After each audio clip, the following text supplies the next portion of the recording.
ಎಲ್ಲರಿಗೂ ನಮಸ್ತೆ. ಮಹೇಶ್ ಅಣ್ಣ ಆಯಿತು, ಗಿರೀಶ್ ಅಣ್ಣ ಆಯಿತು, ಕುಸುಮಕ್ಕ ಆಯಿತು, ಸಮೀರ. ಎಷ್ಟು ಚಂದದ ಸುಳ್ಳು ಅಲ್ಲ ಸಮೀರಂದು. ಒಂದು ಸತಿ ಕರ್ನಾಟಕದ ಜನರೆಲ್ಲ ಮೊಬ್ಬರಾಗ್ಬಿಟ್ರಲ್ಲ. SIT ಡಿಪಾರ್ಟ್ಮೆಂಟ್ ಅವರು ಆತನನ್ನು ಎನ್ಕ್ವೈರಿ ಮಾಡಬೇಕಾದ್ರೆ ಕೇಳಿದ್ರಂತೆ, ಯಾರಪ್ಪ ನಿನಗೆ ಇದನ್ನೆಲ್ಲ ಹೇಳಿದ್ದು, ಯಾರು ಹೇಳ್ಕೊಟ್ಟಿದ್ದು, ಈ ರೇಂಜಿಗೆ ವಿಡಿಯೋ ಮಾಡಾಕಿದೆಯಲ್ಲ ಧರ್ಮಸ್ಥಳದ ಮೇಲೆ, ಸೌಜನ್ಯನ ರೇಪ್ ಆ್ಯಂಡ್ ಮರ್ಡರ್ ಮಾಡಿದ್ದು ಇವರೇ, ವಾರಿಜಾನ ಕೊಲೆ ಮಾಡಿದ್ದು ಇವರೇ, ನಿಮ್ಮ ಔತನ್ನ ಕೊಲೆ ಮಾಡಿದ್ದು ಇವರೇ ಅಂತೆಲ್ಲ ಹೇಳಿದೆಯಲ್ಲ, ಯಾರು ನಿನಗಿದನ್ನೆಲ್ಲ ಹೇಳಿದ್ದು? ನನಗೇನು ಗೊತ್ತು ಸರ್, ಜನ ಮಾತಾಡ್ಕೊಂತಿದ್ರು, ಗೂಗಲಲ್ಲಿತ್ತು, ತೆಗೆದು ಹಾಕಿದೆ. ನೀವು ಅದನ್ನೆಲ್ಲ ಎಂತಕ್ಕೆ ನೋಡ್ತೀರಾ? ಏನಕ್ಕೆ ನೋಡ್ತೀರಾ ನೀವು ಅದನ್ನೆಲ್ಲ? ನೋಡಿ, ನಾನು ಮೂರು ಸೆಕೆಂಡ್ನ ಡಿಸ್ಕ್ರಿಪ್ಷನ್ ಹಾಕಿದ್ದೀನಿ ನೋಡಿ. ಆ ಡಿಸ್ಕ್ರಿಪ್ಷನಲ್ಲಿ ಏನಿದೆ? ನಾನು ಇದನ್ನು ತಗೊಂಡಿರೋದು ಸೋಷಿಯಲ್ ಮೀಡಿಯಾದಿಂದ. ಯಾರ್ಯಾರು ಜನ ಮಾತಾಡ್ತಾರೋ ಅದನ್ನು ಕೇಳಿಸ್ಕೊಂಡಿದ್ದೀನಿ, ಅದನ್ನು ಕೇಳಿ ಮಾಡಿದ್ದೀನಿ. ನನ್ನ ಹತ್ರ ಸಾಕ್ಷಿ ಇದೆ ಅಂತ ನಾನೇನು ಹೇಳಿಲ್ವಲ್ಲ. ನಂಬಿ ಅಂತ ಜನಕ್ಕೆ ನಾನು ಹೇಳದ್ನ? ಅವ್ರು ನಂಬಿಟ್ಟು ಮೊಬ್ಬರಾದ್ರೆ, ಅವರು ನಂಬಿ ಮೂರ್ಖರಾದರೆ ನಾನೇನು ಮಾಡೋಕ್ಕಾಗುತ್ತೆ ಸರ್? ನಾನೇನು ಮಾಡಲಿ? ನಾನು ಡಿಸ್ಕ್ರಿಪ್ಷನ್ ಕೊಟ್ಬಿಟ್ಟಿದ್ದೀನಿ ಸರ್, ಸಾರಿ ಅಂತ ಅನ್ನಂತೆ. ಬೇಕಿತ್ತ ನಿಮ್ಗಳಿಗಿದು? ಮೂರ್ಖರು, ನಿಮ್ಮನ್ನ ಮೂರ್ಖರು ಅಂತ ಹೇಳಿಸ್ಕೊಳ್ಳುವಂಥದ್ದು ನಿಮ್ಗಳಿಗೆ ಬೇಕಿತ್ತ? ನಾವು ಮುಂಚೆಯಿಂದನೂ ಹೇಳ್ದು, ನಂಬ್ಯಾಡ್ರಪ್ಪ, ನಂಬ್ಯಾಡ್ರಿ. ಅಲ್ಲಿ ಆಧಾರ ಇಲ್ಲ, ಯಾವುದೇ ಸಾಕ್ಷಿ ಇಲ್ಲ, ಒಂದು ಡಾಕ್ಯುಮೆಂಟ್ ಇಲ್ಲ.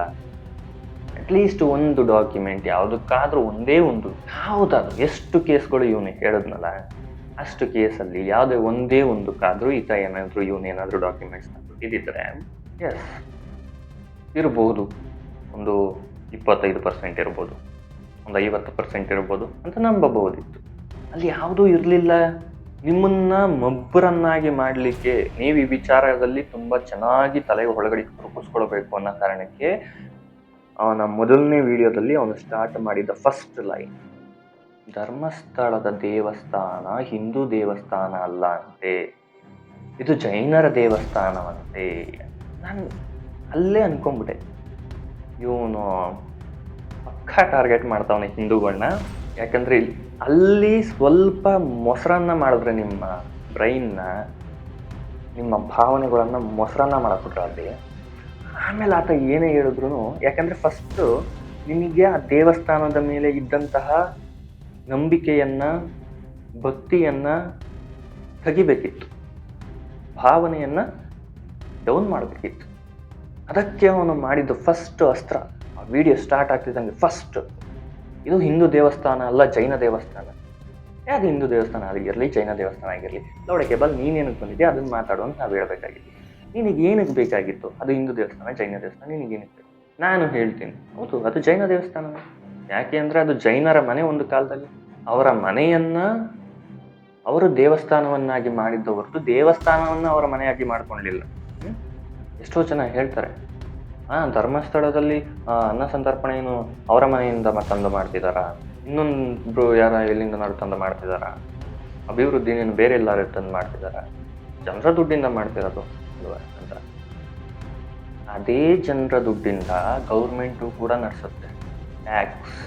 ಆ ಗೌರ್ಮೆಂಟು ಕೂಡ ಮಾಡುವುದಕ್ಕೆ ಆಗದೆ ಇರುವುದನ್ನು ಇವತ್ತು SPM ಟ್ರಸ್ಟು ಮಾಡ್ತಾ ಇದೆ. ಎಷ್ಟು ಸ್ಕೂಲು ಕಾಲೇಜು, 40ರಿಂದ 50 ಕೋಟಿ ಬರೀ ಸ್ಕಾಲರ್ಶಿಪ್ಗೆ ಅಂತ ಹೋಗೋ ಅಮೌಂಟ್ ಅದು. ಅಲ್ಲಿ ಓದುತ್ತಿರುವಂತಹ ಮಕ್ಕಳುಗಳಿಗೆ ಸ್ಕಾಲರ್ಶಿಪ್ಗೆ, ಗೌರ್ಮೆಂಟ್ ಕೊಡುವಂಥ ಸ್ಕಾಲರ್ಶಿಪ್ ಅಲ್ಲ, STMC ಕಡೆಯಿಂದ ಬರುವಂಥ ಸ್ಕಾಲರ್ಶಿಪ್. ಶ್ರೀ ಧರ್ಮಸ್ಥಳ ಮಂಜುನಾಥ ಸ್ವಾಮಿಯ ಟ್ರಸ್ಟ್ ಏನಿದೆಯಲ್ವಾ, ಇಲ್ಲಿಂದ ಬರುವಂತಹದ್ದು ಸ್ಕಾಲರ್ಶಿಪ್ 40ರಿಂದ 50 ಕೋಟಿ. ನಿಮ್ಮ ಗೌರ್ಮೆಂಟ್ ಸಮೇತ ಕೊಡೋದಿಲ್ಲ ಅದನ್ನ. ಅಷ್ಟು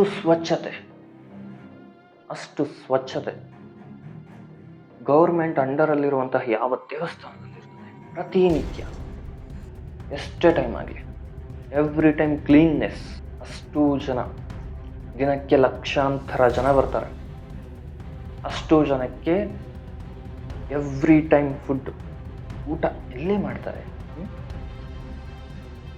ಎಷ್ಟೋ ದೇವಸ್ಥಾನಗಳಲ್ಲಿ ಗೌರ್ಮೆಂಟು ಮಾಡಲಿಕ್ಕೆ ಆಗದೆ ನಿಲ್ಲಿಸೇ ಬಿಟ್ಟಿದೆ. ಅದೇ ಫುಡ್ಡನ್ನು ಗೌರ್ಮೆಂಟು ಮಾಡಲಿಕ್ಕಾಗದೆ ನಿಲ್ಲಿಸ್ಬಿಟ್ಟಿದೆ.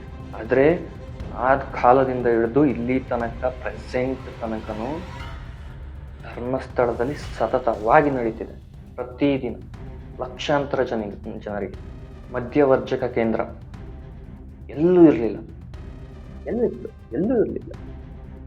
ಫಸ್ಟು ಸ್ಥಾಪನೆ ಆಗಿದ್ದೆ ಧರ್ಮಸ್ಥಳದಲ್ಲಿ. ಅಲ್ಲಿಗೆ ಹೋಗಿ ನಿಮ್ಮ ತಂದೆಯನ್ನ, ನಿಮ್ಮ ತಾಯಂದ್ರು ನಿಮ್ಮ ತಂದೆಯನ್ನ, ಅಥವಾ ನಿಮ್ಮ ಊರಿನಲ್ಲಿರುವಂತಹ ಬೇರೆ ತಾಯಂದಿರು ಅವರ ಗಂಡಂದಿರನ್ನ ಕರ್ಕೊಂಡು ಹೋಗಿ ಮಧ್ಯವರ್ಜಕ ಕೇಂದ್ರದಲ್ಲಿ ಸೇರಿಸಿದ್ದಾರೆ. ಇವತ್ತು ಖುಷಿಯಾಗಿದ್ದಾರೆ. ಮಧ್ಯವರ್ಜಕ ಕೇಂದ್ರ ಫಸ್ಟ್ ಸ್ಟಾರ್ಟ್ ಆಗಿದ್ದು ಧರ್ಮಸ್ಥಳದಲ್ಲಿ. ಎಷ್ಟೊಂದು ಕೆರೆಗಳ ಜೀರ್ಣೋದ್ಧಾರ, ಹೂಳು ಬಿದ್ದ ಕೆರೆಗಳು, ಎಷ್ಟು ಕೆರೆಗಳು, ಹೂಳು ಬಿದ್ದಂತಹ ಕೆರೆಗಳ ಹೂಳು ತೆಗೆಸಿದ್ದಾರೆ. ಎಷ್ಟು ದೇವಸ್ಥಾನ, ನಿನ್ನ ಊರಿನಲ್ಲಿರುವಂಥ ದೇವಸ್ಥಾನವನ್ನ ನಿನ್ನ ಕೈಯಲ್ಲೇನೆ ಮೇಂಟೈನ್ ಮಾಡೋಕ್ಕಾಗಲ್ಲ. ಅಂಥದ್ರಲ್ಲಿ ಕರ್ನಾಟಕದಾದ್ಯಂತ ಯಾವ ಯಾವ ದೇವಸ್ಥಾನಗಳು ಹಾಳಾಗಿದೆಯೋ, ಪಾಳು ಬಿದ್ದಿದೆಯೋ ಅಷ್ಟು ದೇವಸ್ಥಾನಗಳಿಗೆ ಕೋಟಿ ಕೋಟಿ ಖರ್ಚು ಮಾಡಿ ಜೀರ್ಣೋದ್ಧಾರ ಮಾಡಿದ್ರು. ಮತ್ತೆ ದೇವಸ್ಥಾನವನ್ನು ತಲೆ ಎತ್ತಿ ನಿಲ್ಲಿಸಿದ್ರು. ಈ ಕಾರಣಗಳಿಗೆ ನೀವು ವೀರೇಂದ್ರ ಹೆಗ್ಗಡೆಯವರಿಗೆ ಬೈಬೇಕು. ಈ ಕಾರಣಗಳಿಗೆ ನೀವು ಧರ್ಮಸ್ಥಳಕ್ಕೆ ಬೈಬೇಕು. ಈ ಕಾರಣಗಳಿಗೆ ಅಲ್ಲಿ ಅಣ್ಣಪ್ಪ ಇಲ್ಲ, ಮಂಜುನಾಥ ಇಲ್ಲ ಅಂತ ನೀವು ಹೇಳಬೇಕು ಅಲ್ವಾ? ಇಂಥ ಜನ ತಿಂದಿದ್ದ ತಟ್ಟೆಗೆ ಉಗುಳುದು ಅಂತ ಹೇಳ್ತಾರೆ ನಮ್ಮ ಕಡೆ. ಇದು ಅನ್ನ ತಿಂದಿದ್ದೀರ, ಅಲ್ಲಿದು ಅನ್ನ ತಿಂದಿದ್ದೀರಾ? ಹೇಗೆ ನೀವು ಬೇರೆ ಏನೂ ತಿನ್ನಲಿಲ್ಲ, ಅಲ್ಲಿ ಹೋಗಿ ಅನ್ನನೇ ತಿಂದಿದ್ದೀರ. ಅಲ್ಲಿದೆ ಏನೋ ಹೇಳ್ತಿದ್ರಲ್ವ ಕೆಲವೊಬ್ರು, ಅಲ್ಲಿ ಕಾಮುಕರಿದ್ದಾರೆ, ಅತ್ಯಾಚಾರಿಗಳಿದ್ದಾರೆ, ನಕಲಿ ದೇವಮಾನವ. ದೇವಮಾನವ ಅಂತವ್ರ ಹೆಸರೇ ಇಟ್ಕೊಳ್ಳಿಲ್ಲ ರೀ. ಅದು ಗೊತ್ತಾ ನಿಮಗೆ? ಹೋಗ್ಲಿ, ದೇವಮಾನವ ಅಂತ ಆ ವ್ಯಕ್ತಿ ಹೆಸರೇ ಇಟ್ಕೊಳ್ಳಿಲ್ಲ. ದೇವಮಾನವ ಅಂತ ಹೆಸರು ಕೊಟ್ಟಿದ್ದು ಇದೇ ಜನಗಳು. ಆ ವ್ಯಕ್ತಿ ಬಿರುದ್ದನ್ನೇ ಇಟ್ಕೊಂಡಿಲ್ಲ. ಇವತ್ತಿಗೂ ಆ ವ್ಯಕ್ತಿ ಬಿರುದ್ದು ಇಟ್ಕೊಂಡಿಲ್ಲ. ಆ ವ್ಯಕ್ತಿನ ಕರಿಬೇಕಾದ್ರೆ ಒಂದೇ ಹೆಸರಲ್ಲಿ ಕರೆಯೋದು, ಶ್ರೀ ವೀರೇಂದ್ರ ಹೆಗ್ಗಡೆಯವರು. ದೇವಮಾನವ ಶ್ರೀ ವೀರೇಂದ್ರ ಹೆಗ್ಗಡೆಯವರು ಅಂತ ಯಾರೋ ಕರೆಯಲ್ರಿ. ದೇವಮಾನವ ಅಂತ ಹೇಳಿ ಕೊಟ್ಟಿದ್ದು ಇದೇ ಜನಗಳು. ಏನಕ್ಕೆ? ಶ್ರೀ ಶಕ್ತಿ ಅನ್ನುವಂತಹ ಒಂದು ಸಂಘದಡಿಯಲ್ಲಿ ಅವರು ಶ್ಯೂರಿಟಿಯಾಗಿ ನಿಂತ್ಕೊಂಡು ಸಾಲಗಳನ್ನ ಕೊಡಿಸ್ತಾರೆ. ಬನ್ನಿ, ನಮ್ಮ ಕಡೆನೂ ಇದೆ. ಎಷ್ಟೊಂದು ಜನ ಜಮೀನಿಗೆ ಗೊಬ್ಬರ ಹಾಕಬೇಕು, ಕಾಸಿಲ್ಲ ಅಂತಂದಾಗ ತಡಿ ಧರ್ಮಸ್ಥಳ ಸಂಘದಲ್ಲಿ ತಗೋಬರ್ತೀನಿ. ಮಗಳು ಮದುವೆ ಮಾಡ್ಬೇಕು, ತಡಿ ಧರ್ಮಸ್ಥಳ ಸಂಘದಲ್ಲಿ ತಗೋಬರ್ತೀನಿ. ಇವತ್ತು ಹೊಲ ಉಳಿಸ್ಬೇಕಿತ್ತಲ್ಲ, ತಡಿ ಧರ್ಮಸ್ಥಳ ಸಂಘದಲ್ಲಿ ತಗೋಬರ್ತೀನಿ. ಹಿಂಗಿದೆ. ಯಾವ ಬ್ಯಾಂಕ್ ಅವ್ರು ಕೊಡ್ತಾರ್ರಿ ನಿಮಗೆ? ಯಾವ ಬ್ಯಾಂಕಲ್ಲಿ ಕೊಡ್ತಾರೆ? ಹೋಗ್ಬಿಟ್ಟು ಕೇಳಿ, ಸರ್ ನಾನು ಹೊಲ ಉಳಿಸ್ಬೇಕು ಅಂತ ಇದ್ದೀನಿ, ನನಗೊಂದು 10,000 ರೂಪಾಯಿ ಸಾಲ ಕೊಡಿ ಅಂತ ಹೋಗಿ ಕೇಳಿ. ಸರ್ ನಾನು ಹೊಲಕ್ಕೆ ಗೊಬ್ಬರ ಹಾಕಬೇಕು ಅಂತ ಇದ್ದೀನಿ, ಒಂದು 5,000 ರೂಪಾಯಿ ಸಾಲ ಕೊಡಿ ಅಂತ ಕೇಳಿ.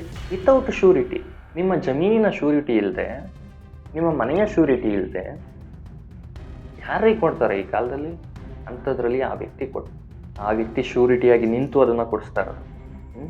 ಇನ್ನು ಧರ್ಮಸ್ಥಳದಲ್ಲಿರುವಂತಹ ಮತ್ತು ಆ ಟ್ರಸ್ಟ್ ಕಡೆಯಿಂದ ಇರುವಂತಹ ಸ್ಕೂಲ್ ಆ್ಯಂಡ್ ಕಾಲೇಜಿನ ಫೀಸ್ ವಿಚಾರಕ್ಕೆ ಬಂದರೆ ಕೆಲವೊಬ್ಬರ ಟಾಕ್ಸ್ ಇದೆ.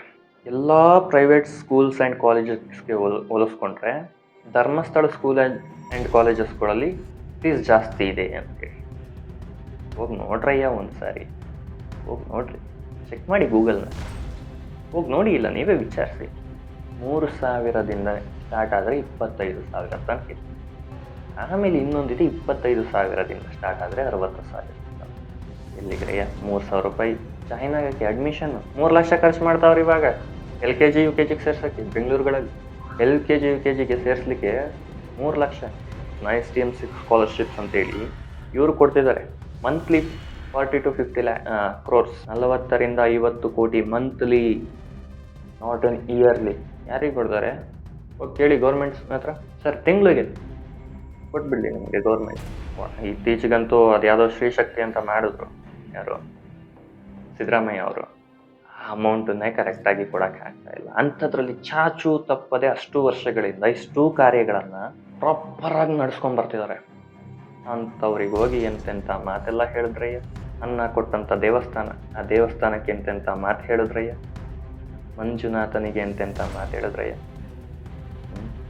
ಮಂಜುನಾಥನಿಗೆ ಕಣ್ಣಿಲ್ಲ, ಅಣ್ಣಪ್ಪನಿಗೆ ಕಣ್ಣಿಲ್ಲ, ಅಲ್ಲಿ ಮಂಜುನಾಥ ಇಲ್ಲ, ಅಲ್ಲಿ ಅಣ್ಣಪ್ಪ ಇಲ್ಲ, ಧರ್ಮಸ್ಥಳ ಅಧರ್ಮಸ್ಥಳ, ಎಂತೆಂಥ ಮಾತುಗಳು.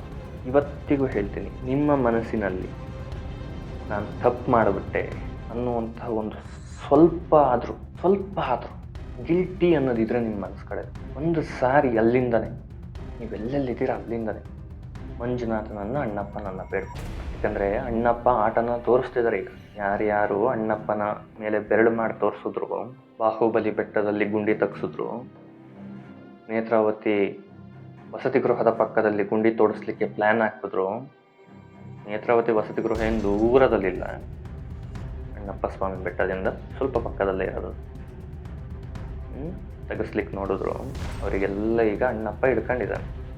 ನೆಕ್ಸ್ಟ್ ನಿಮ್ಮ ಮನೆಗಳಿಗೆ ಬರೋದು ಬೇಡ ಅಲ್ಲ ಅಣ್ಣಪ್ಪ. ಮಂಜುನಾಥನ ಕೈಯಿಂದ ತಪ್ಪಿಸ್ಕೊಳ್ಬೋದು, ಆದರೆ ಅಣ್ಣಪ್ಪನ ಕೈಯಿಂದ ತಪ್ಪಿಸ್ಕೊಳ್ಳಿಕ್ಕಾಗೋದಿಲ್ಲ. ಧರ್ಮದೇವತೆಗಳು, ಅಣ್ಣಪ್ಪನ ಬೆಟ್ಟದಲ್ಲಿರುವಂಥದ್ದು ಧರ್ಮದೇವತೆಗಳು, ಅವರುಗಳ ಕೈಯಿಂದ ತಪ್ಪಿಸ್ಕೊಳ್ಳಿಕ್ಕಾಗೋದಿಲ್ಲ. ದಯವಿಟ್ಟು ಅಲ್ಲಿಂದನೇ ಕೈ ಮುಗಿದು ತಪ್ಪಾಯಿತು ಅಂತ ಹೇಳ್ಬೋದು.